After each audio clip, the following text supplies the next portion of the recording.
Bonjour à toutes et à tous, bienvenue dans les 500 miles du slot saison 1, manche 3, le second duel qui va opposer la Corvette à la Viper. Je suis Ben, votre présentateur, je serai accompagné de Kate.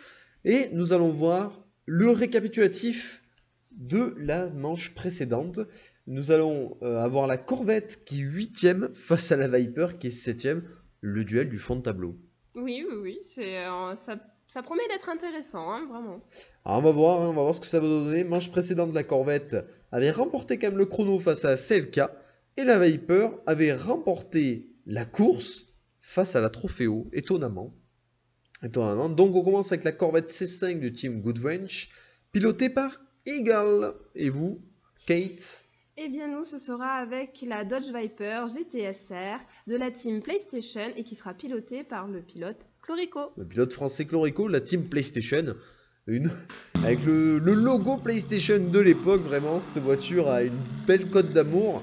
La Corvette a plus son look, son regard niais, comme vous disiez la manche précédente. La PlayStation fait un petit peu plus sérieuse, mais qui va gagner? Ça c'est la question qu'on se pose. Ces deux voitures qui sont très proches au classement. Vous avez un pronostic? La team PlayStation, juste par rapport au logo de la voiture que j'apprécie tout particulièrement. D'accord. Alors déjà, les voitures ont calé. Alors là c'était un petit peu difficile le départ. En tout cas, vous aviez raison, la Viper est en tête et pour l'instant mène largement. Regardez, la Viper est loin devant. Alors les commissaires de piste sont obligés d'intervenir très souvent. Je rappelle que les deux teams, le team Goodwrench et le team PlayStation, ont reçu des avertissements sur la fiabilité de leur moteur. Oui, nous avions vu déjà précédemment et même là encore, je vois qu'il y a eu... Ça n'a pas été rectifié, hein. Il y a toujours des petits soucis, on le voit hein, par moment. Il va falloir faire quelque chose, je pense. Des soucis visiblement de calage moteur. C'est des choses qui arrivent, mais en tout cas la course est serrée et la Corvette est passée devant.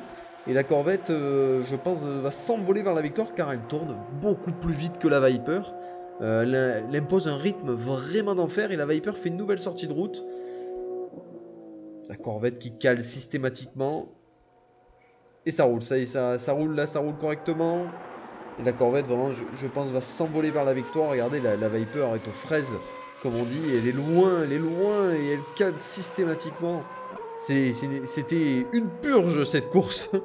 Oui, je reconnais. Mais après, je pense aussi qu'ils ont voulu rester un petit peu... la team PlayStation a dû demander à leurs pilotes d'être plus sur la sécurité et de pas trop appuyer pour éviter tout accident. C'est possible. Ils ont dû demander de ralentir. En tout cas, les photos prises sur le vif. La Corvette est la grande gagnante. Ce qui permet à la Corvette de passer devant la PlayStation, la Viper du team PlayStation, pardon, au classement déjà. Et la Viper décevante. Oui, c'est pas du tout ce à quoi je m'attendais, même si effectivement toutes les deux étaient en bas du tableau. Je m'attendais quand même à ce qu'il y ait un petit peu plus de duel, quoi, que ce soit plus équilibré. Plus serré, effectivement. En tout cas, la Corvette, avec son air niais, comme vous disiez, l'a remporté et elle fait son chrono. Ça y est, c'est parti. C'est un rythme correct. Oui, je pense qu'elle fera peut-être un bon chrono. Il y a eu un ralentissement là, mais sinon ça devrait aller. Je pense qu'en fait, c'est les virages. Je pense qu'elle a beaucoup de puissance et du coup, elle adhère très mal au virage. Ouais, du coup, il ralentit énormément, ouais. 16-19. Oh, c'est moyen. La Viper qui se lance. Ah bah oui, d'accord, le commissaire est obligé d'intervenir.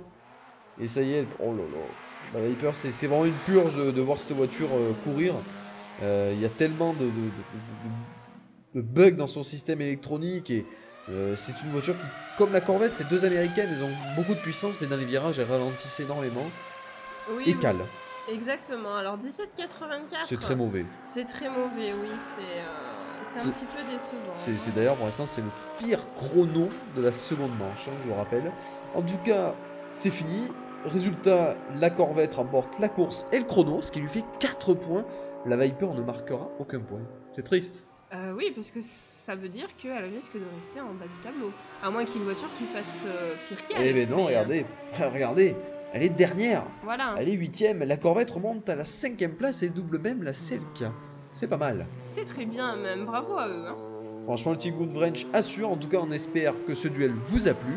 On se retrouve bientôt pour le 3e duel de la 3e manche. A bientôt. À bientôt.